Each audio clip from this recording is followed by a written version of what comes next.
देश की सच्चाई सच छुपने नहीं देंगे। आदाब, मैं हूं हाफिज़ गुलाम सरवर और आप देख रहे हैं देश की सच्चाई।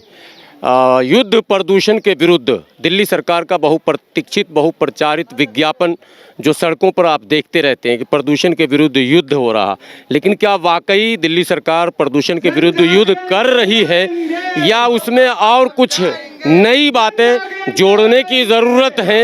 यहाँ आप देख रहे हैं, मुझे सांस लेने दो, पीपल लगाओ ऑक्सीजन पाओ, पूरे 74,000 एकड़ जंगल में पीपल लगाओ। और सबसे बड़ी बात, एक विद्यार्थी एक वृक्ष नीति, मैंने एजुकेशन पॉलिसी पर भी सवाल उठाया जा रहा है और उससे भी आगे आप देखेंगे विद्यार्थियों को वृक्ष लगाने बड़ा करने के अंक दिए जाएं, यानी वृक्ष लगाएंगे उसको बड़ा करेंगे, उसका अंक चाहिए। जो एडिशनल अंक आप विद्यार्थियों को देते हैं उनके आप क्या कहते ड्राइंग पर या और किसी कला पर, तो वो एडिशनल अंक आप यहाँ देंगे यदि वो पीपल का बड़ा पेड़ लगाएंगे और उसको बड़ा करेंगे तो एडिशनल अंक भी आप दीजिए, ये भी एक मांग है। और ये जो विज्ञापन लिखा, खर्चा विज्ञापन पर कम और धरातल पर ज़्यादा, ये मुद्दा है। और आज यही मुद्दा बड़ा है कि युद्ध प्रदूषण के विरुद्ध आप देख रहे हैं ये पूरी दिल्ली में बड़े बड़े होर्डिंग्स हैं। होर्डिंग से प्रदूषण क्या कम होंगे? अगर वैज्ञानिकों की माने तो होर्डिंग से बढ़ जाएंगे, ये बातें हैं। तो अब ये महाराज बैठे हैं, आप देख लेंगे, स्वामी जी ने लिख रखा है स्वच्छ हवा हम सब का अधिकार है और ये प्रकृति देती है सबको बराबर समान रूप से। हम जानने का प्रयास करेंगे क्या क्या और योजनाएं हैं, क्या क्या और डिमांड्स हैं सरकार से। सर, आप लोग जो ये आज धरने पर बैठे, क्या ये लगातार मुहिम चला रहे हैं, समाज को अवेयर कर रहे हैं या सिर्फ सरकार को घेर रहे हैं? ये सरकार के लिए भी है और समाज के लिए भी है, हम सब के लिए है। क्या लगता है आपको, प्रदूषण के खिलाफ लड़ाई में कहीं सरकार ईमानदार नहीं है क्या? दिशा ही भ्रमित है। पीपल के वृक्ष से हम दिल्ली की जो ऑक्सीजन है वो 40 गुना बढ़ा सकते हैं। 1 गुना नहीं, जितना अभी ये जंगल है उसका डबल नहीं, 3 गुना नहीं, 40 गुना हम उसको बढ़ा सकते हैं। और आप पूछिए कैसे? जो दिल्ली का जंगल है वो 90% विलायती कीकर का है। वो कीकर जो है उसका कार्बन सिक्वेस्ट्रेशन रेट है वो करीब 11% है। सुनेंगे इसको जी।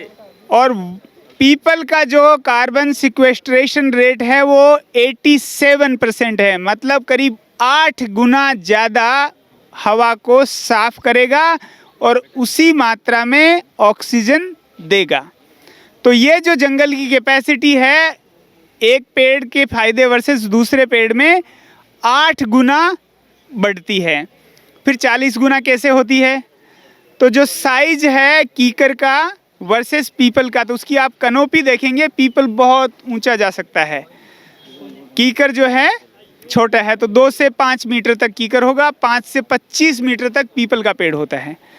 तो वो बढ़ेगा तो 5 वो बढ़ता चला गया, 40 गुना। तो ये बहुत बड़ी बात, बहुत बेहतर, बहुत बड़ा फार्मूला नहीं, 2 गुना नहीं, 40 गुना ये जंगल का लाभ बढ़ जाएगा। कभी वन विभाग से सीधे सीधे आपने बात की है इस पर कि आप जो वृक्षारोपण करते हो, पैसे तो सरकार लगाती है वृक्षारोपण के नाम पर, अभियान भी चलाए जाते हैं, स्वयं प्रधानमंत्री और कई मंत्री आपने देखे भी होंगे वृक्ष रोपते हैं, उसकी तस्वीरें खींची जाती हैं।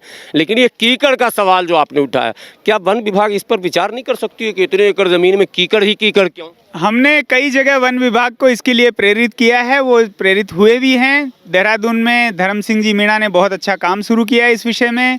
उनके पीपल के कई गुना पेड़ लगना बढ़ चुके हैं। ऐसे ही हमने राजस्थान, गोवा में भी किया, दिल्ली में भी हम करेंगे।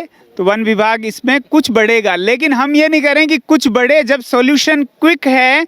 हजारों करोड़ रुपए हर साल राज्य सरकारों को पेड़ लगाने के लिए मिलते हैं, तो क्यों नहीं उसका उपयोग किया जाए?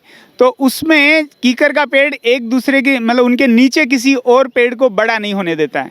लेकिन जो पीपल है वो दीवार में भी खड़ा हो जाता है, बिल्डिंगों में भी आपने देखा होगा, तो वो उसके नीचे भी बड़ा हो जाएगा, उसको कोई दिक्कत नहीं है। तो पीपल यानी बगैर पेड़ काटे भी अब उसको उगा सकते हैं। जैसे जैसे फिर पीपल बढ़ता जाए तो कीकर को ट्रिम करते जाएं और फिर वो ये जो पूरा जंगल है वो पीपल का हो जाए, मैं हो जाए, पीपल में हो जाएगा कीकर के बजाय। तो क्या इसमें 40 गुना तो ये बेनिफिट हो जाता है।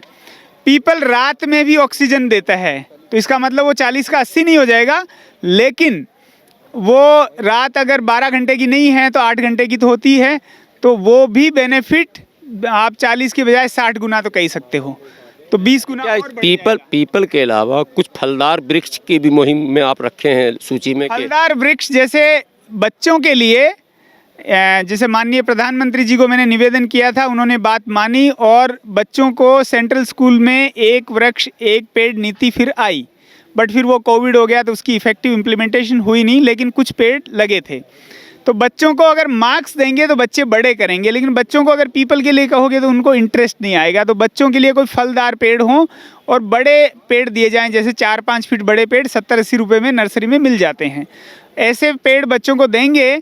और अगर जिन जगह स्कूल में जगह नहीं होगी तो वो उसको क्या करेंगे, एक मिट्टी का कट्टा जैसे जो आते हैं या और कोई पॉट में लगा देंगे और फिर जब वो बड़ा हो जाएगा तो उसकी दूसरी जगह लगने के लिए चला जाएगा। अपनी मांग किया है कि बच्चा जो है अगर पेड़ लगाए और बड़ा करे तो उसको मार्क्स दिया जाए।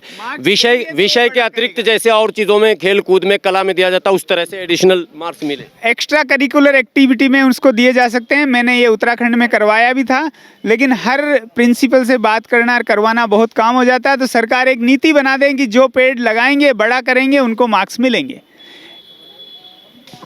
आप पीपल के अतिरिक्त और कई वृक्षों की चर्चा आप कर रहे हैं कि जो मनुष्य के लिए सीधे सीधे लाभकारी है, कई रोगों में उपचार के रूप में इस्तेमाल किया जाता है, तो ये सब बातें सरकार को समझाने में इतना समय कैसे लग रहा है? देखिए, प्रकृति में प्रत्येक तृण औषधि है, हम उसको भले ही न जानते हों। जैसे हम खरपतवार कहते हैं, वो भी किसी न किसी के रोग को नाश करता है। हाँ, उसकी विवेकता चाहिए, जानकारी चाहिए। और जो वृक्ष हैं ये प्रकृति का श्रृंगार है, इसका सौंदर्य है। और आज हर व्यक्ति की प्रवृत्ति प्रकृति के विपरीत होती जा रही है, यही दुख का कारण।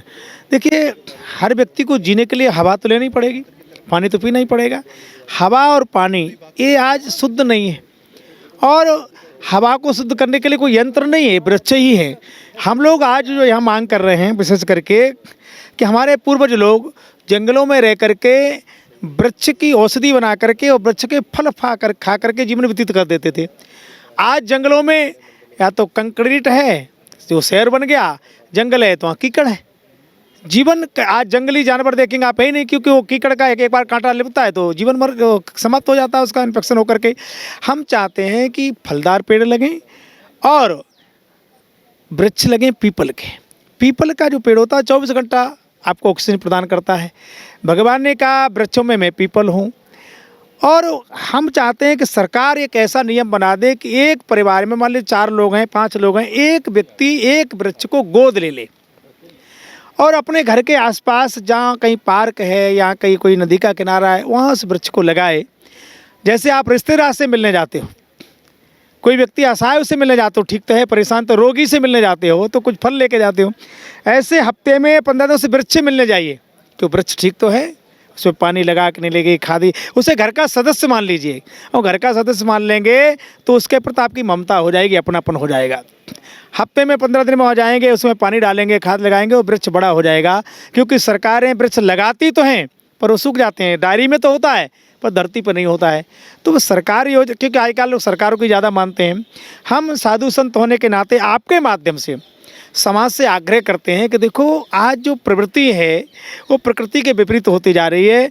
हवा शुद्ध नहीं होगी तो जीवन की कल्पना नहीं कर सकते आप। आज दिल्ली में स्थिति है, बिना कोरोना के मास्क लगाना पड़ रहा है, तो आने वाली पीढ़ी का क्या होगा, वो जी नहीं पाएंगे। तो कम से कम हम उनको संपत्ति न दे पाएँ, भवन पर जीवन तो दे दें, शुद्ध हवा शुद्ध जल दे दें, ऐसी व्यवस्था तो करें। इसलिए समाज का जागरण करना बहुत आवश्यक है। ये सरकार और समाज दोनों को जागृत करने के लिए आज का आयोजन है। भारत विश्व गुरु है और कहा जा सकता है कि है, लेकिन राजनेताओं ने अमेरिका, इसराइल, फ्रांस इससे आधुनिक यंत्र लेकर जल शुद्धिकरण, हवा, आप दिल्ली में घूम रहे होंगे, आईटीओ पर भी आपने देखा होगा, हवा को शुद्ध करने की मशीन, प्रकृति ने सारे नियम बना रखे हैं, लेकिन हम उसको अपनाने को तैयार नहीं हैं। हम तो इसराइल, अमेरिका, फ्रांस, जर्मनी के पीछे पीछे घूम रहे हैं कि आधुनिक आविष्कार क्या हो रहा है, और यही हमारे बीमार पड़ने का और अस्वस्थ होने का कारण बनता जा रहा। जहाँ वेद हो, पुराण हो, माने बहुत पुरानी संस्कृति हो और प्रकृति पर विश्वास करने वाले करोड़ों लोग हों, वहाँ प्रकृति के नियमों का खुला उल्लंघन और वैज्ञानिकों के नए आविष्कार पर इतना भरोसा, यही कारण है कि हम रेस में पीछे जा रहे हैं और गुरु की जगह पर हम उनके अनुयायी बनते चले जा रहे हैं। विश्व गुरु बनना है तो प्रकृति के इस धरोहर को बचाना, बढ़ाना, ये सबका कर्तव्य है। सरकार को भी आगे बढ़ना चाहिए और आम जनों को भी इसके प्रति गंभीर होना चाहिए। पल पल के अपडेट के साथ फिर मैं उपस्थित हूँगा अपने सहयोगी शब्बीर अहमद के साथ। मैं हाफिज गुलाम सरवर, जंतर मंतर, दिल्ली।